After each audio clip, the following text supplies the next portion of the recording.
భారతదేశంలో collector job కొట్టడం కొంత ఈజీ, కానీ తెలంగాణ రాష్ట్రంలో కానిస్టేబుల్ జాబ్ కొట్టడం మాత్రం ఇది ఎట్లా ఉందంటే మీరు చూస్తుంటే భూ కైలాసం అనే ఒక ఆట ఉంటుంది. ఇట్లా వేయాలా, వేస్తే ఇట్లా తిరుగుతుంది, మళ్ళీ వేస్తే ఇడిపోతావు, ఆడిపోతావు, ఆడిపోయిన పాము కొడుతుంది, మళ్ళీ స్టార్టింగ్ కిందికి రావాలి. ఇప్పుడు మీది ఎట్లా ఉందంటే వేసుకుంటూ మీదికి పోయిన తర్వాత పెద్ద పాము కుట్టినట్టుంది, అంతేనా? పెద్ద పాము కుడితే ఇప్పుడు కింద వచ్చి పడ్డట్టున్నది. మేము స్లోగన్స్ ఏం చెప్పినామంటే ఇప్పుడు రేవంత్ రెడ్డి వచ్చిండు, ఉత్తమ్ కుమార్ రెడ్డి వచ్చిండు, పొంగులేటి శ్రీనివాస్ రెడ్డి వచ్చిండు, కోమటిరెడ్డి వెంకటరెడ్డి వచ్చిండు. మరి ఇటు రెడ్డిల రాజ్యంలో వస్తాయా అంటే 2 నెలలు గడిచిపోయినా నా చెల్లెళ్లకు తమ్ముళ్లకు ఇంక ఇదేం దౌర్భాగ్యం, సోమాజి కూడా ప్రెస్ క్లబ్లో ప్రెస్ మీట్ పెట్టుకునే దౌర్భాగ్యం వచ్చిందంటే ఇంతకు మించిన మనకు కాదు సిగ్గుచేటు, ప్రభుత్వం సిగ్గుపడాలి.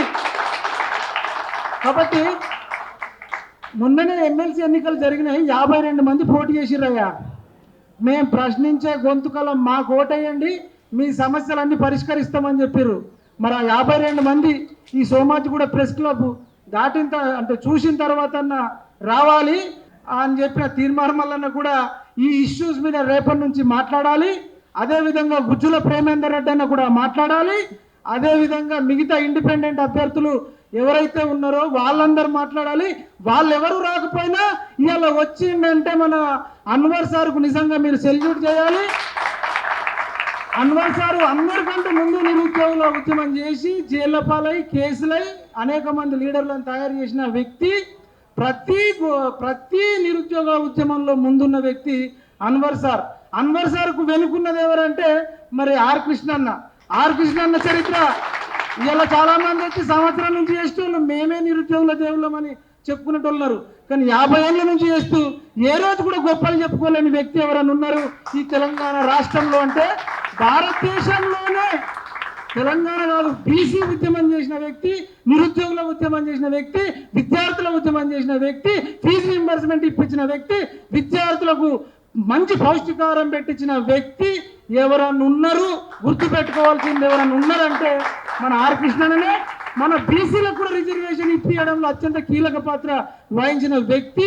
ఇప్పటికీ బీసీలు, నిరుద్యోగులు, విద్యార్థులని ఆయన జీవితం మొత్తం త్యాగం చేసిన వ్యక్తి ఎవరైనా ఉన్నారంటే ఆర్ కృష్ణ నాకు దండం పెడుతున్నాం. అన్న ఉన్నాడంటే మీకు పని అయిపోయినట్టే. ఇక ఆర్ కృష్ణ ఉన్నాడంటే అవసరం అనుకుంటే సీఎం దగ్గర కూర్చుండి మీకు వ్యక్తిగతంగా ఇప్పించేంత కెపాసిటీ ఉన్న వ్యక్తి. అన్నకి ఎప్పుడు హనుమంతులు లెక్క ఉండే అన్న నీలం వెంకటేష్ అన్న ఎప్పుడైనా ఇప్పుడు మనం ఆర్ కృష్ణ వెంకటేష్ అన్నలో చూసుకోవచ్చు. ఆర్ కృష్ణ లాగానే సేమ్ గర్జిస్తాడు, కేసులైనా పెట్టించుకుంటాడు. అన్ని నిరుద్యోగ ఉద్యోగాలలో వీళ్ళు ముగ్గురు వచ్చిర్రంటే మీ పని అయినట్టే. కాకపోతే నేననేది ఏంటంటే మొన్న 52 మంది పోటీ చేసిరు కదా, దయచేసి వాళ్ళందరూ ఫోన్ నంబర్లు తీసుకోండి.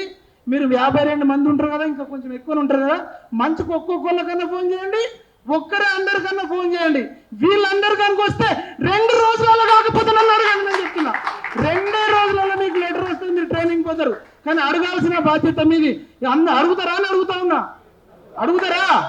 52 మంది ఫోన్ నంబర్లు ఉన్నాయా? లేకపోతే ఎన్నికల అఫిడవిట్లో కొట్టండి, వస్తాయి, తీసుకోండి.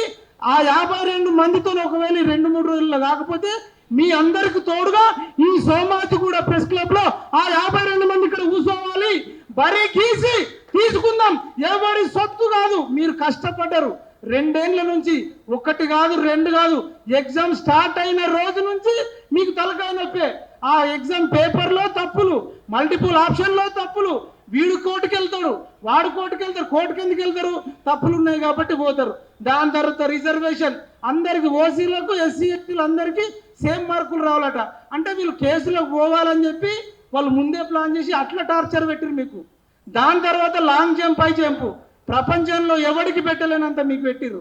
అయినా దుంకిరు, ఎగిరిరు, కింద పడ్డరు, మీద పడ్డరు. కొందరు కాళ్ళు ఇరిపోయినాయి, కొందరు చేతులు ఇరిపోయినాయి. వాళ్ళు ఎటువరకు కూడా వాళ్ళు తెలియదు పాపం. ఎంతో మంది పాపము బాలింతలు పిల్లలు పుట్టిన తర్వాత చెల్లెళ్ళు వాళ్ళు 3 నెలల పిల్లలను, 5 నెలల పిల్లలను ఇంటికాడ పెట్టొచ్చి లాంగ్ జంప్, హై జంప్ ఏడిసిరు, ఓస ముచ్చుకున్నారు. ఒక ఏడుచుడు కాదు, తమ్ముళ్ళకు కూడా ఎంతో మందికి కాళ్ళు ఇరిగినాయి. వాళ్ళందరూ ఎటువరో తెలియదు.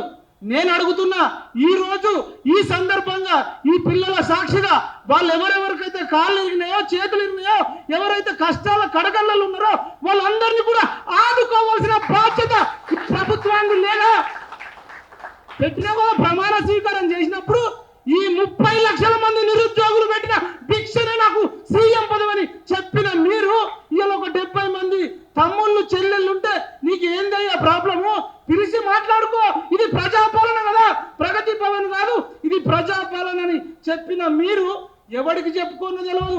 గుట్టకోయి చెప్పుకుంటున్నారు, పుట్టకోయి చెప్పుకుంటున్నారు, వెంకటేశ్వర స్వామికి పోయి చెప్పుకుంటున్నారు, జై శ్రీరామ్ కూడా రాముడికి చెప్పుకున్నారు, దేవుళ్ళకు చెప్పుకోవాల్సిన పరిస్థితి వచ్చింది. మీరందరూ ఏం చేస్తున్నారు అంటున్నా, మీకు ఎంపీ సీట్లు కావాలి 14, మరి మాకు కానిస్టేబుల్ జాబులు వద్దా? ఏం తప్పు చేసిర్రండి? కరోనా టైంలో ఎవరు మాస్క్ పెట్టుకోలేదట, అదేమన్నా పెద్ద క్రిమినల్ పనా? హెల్మెట్ లేదా? ఏదన్నా రాంగ్ సైడ్ నడిచిర్రా? వీళ్ళు చేసేది ఒక తప్ప? మర్డర్ చేసిర్రా? మర్డర్లు చేసిన వాళ్ళు అసెంబ్లీలలో ఉంటారు కదా, భూ కబ్జాలు చేసిర్రా? వాళ్ళు చేసిన తప్పేందయ్యా? కనీసం ఎవరిని కలపాలో ఒక టోల్ ఫ్రీ నంబర్ లేదు, ఒక అడ్రస్ లేదు. ఎవరైతే తప్పు చేసిండో టీఎస్ఎల్పిఆర్పి బోర్డు మెంబరు అదే వివి శ్రీనివాస్ ను ఇంకా కొనసాగిస్తుర్రంటే ఏందన్నట్టు? ఎవడేం పిక్కుంటాడన్నట్ట?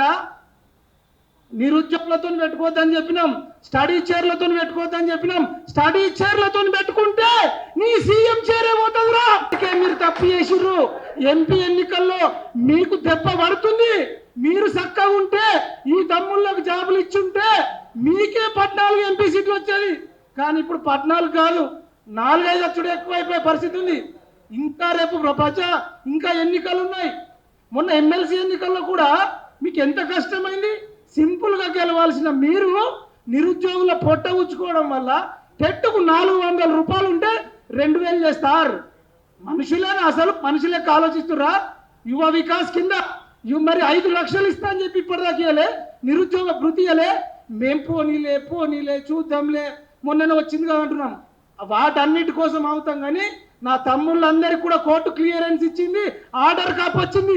వీళ్ళ విషయంలో లేట్ చేస్తే మాత్రం ఏ మంత్రినైనా అడ్డుకుంటాం, ఏ ఎమ్మెల్యేనైనా అడ్డుకుంటాం అని చెప్తున్నా. ఈ మీడియా ఛానల్లో కూడా ఏం చెప్తున్నా, పవిత్ర చందు వాళ్ళేదో అక్రమ సంబంధం పెట్టుకొని చచ్చిపోతే రోజుదే ఛానళ్లకు సిగ్గు శరము ఇజ్జతు లచ్చ, కిడ్నీ లివరు హార్ట్ బీట్ ఏమన్నా ఉందావురా? ఇక్కడ కొన్ని 100 మంది బ్రిలియంట్ స్టూడెంట్లు వాళ్ళు లాంగ్ జంప్ చేసి, హై జంప్ చేసి, ప్రిలిమ్స్ కొట్టి, మెయిన్స్ కొట్టి 25 ఏళ్ళు 27 ఏళ్ళు చదివి కళ్ళు కాయలుగా చెబితే వీళ్ళని ఒక్కడు చూపెట్టాడు. ఈడెట్లా చచ్చిపోయిండు, వాడెట్లా చచ్చిపోయిండు, వాళ్ళ అక్రమ సంబంధాలు చూపెట్టుడు ఏందన్నా మీడియా? లేకపోతే ఆర్థిక పండి విడాకుల గురించి చూపెట్టుడు ఏందన్నా? ఆయన 70 కోట్లు ఇచ్చిండా, 700 కోట్ల? ఇది వాడు ఎన్ని ఇస్తే ఏందన్నా? సమంత చైతన్య ఎట్లా విడిపోయారట? ఏమా డ్రగ్స్లో ఎట్లా దొరికింది ఆమె? ఏమో డ్రగ్స్లో దొరికితేంది, డ్రగ్స్లో దొరకకపోతే ఏంది? ఆ పనికి మాలిన దాని గురించి మాకెందుకన్నా? మా నిరుద్యోగ తమ్ముళ్ళ కోసం చెల్లెళ్ళ కోసం మాట్లాడాల్సిందిగా కోరుతున్నా. చివరిగా మీరు 52 మంది ఎమ్మెల్సీ ఆస్పిరెంట్లు అందరికీ ఫోన్ చేయండి, ఎమ్మెల్యేలకు ఫోన్ చేయండి, మంత్రులకు ఫోన్ చేయండి. మేము కూడా చేస్తాం, మేము కూడా చెప్తాం. పని అవుతుంది. కానీ ఎంత తొందరగా చేస్తే అంత మంచిదని. ఆర్ కృష్ణన్న మీరు రేపే సీఎం అపాయింట్మెంట్ తీసుకొని బేషరతుగా అనుకోండి, ఇదల్లా తమ్ముళ్లకు చెల్లెళ్లకు తొందరగా లెటర్ ఇప్పించాల్సిందిగా, వీళ్ళ న్యాయమైన డిమాండ్ నెరవేర్చాల్సిందిగా, మీ భుజ స్కంధాల పని చేసుకోవాల్సిందిగా మేము కోరుకుంటూ మీ వెనకాల ఉంటామని తెలియజేస్తూ, జై తెలంగాణ, జై జవాన్, జై హింద్.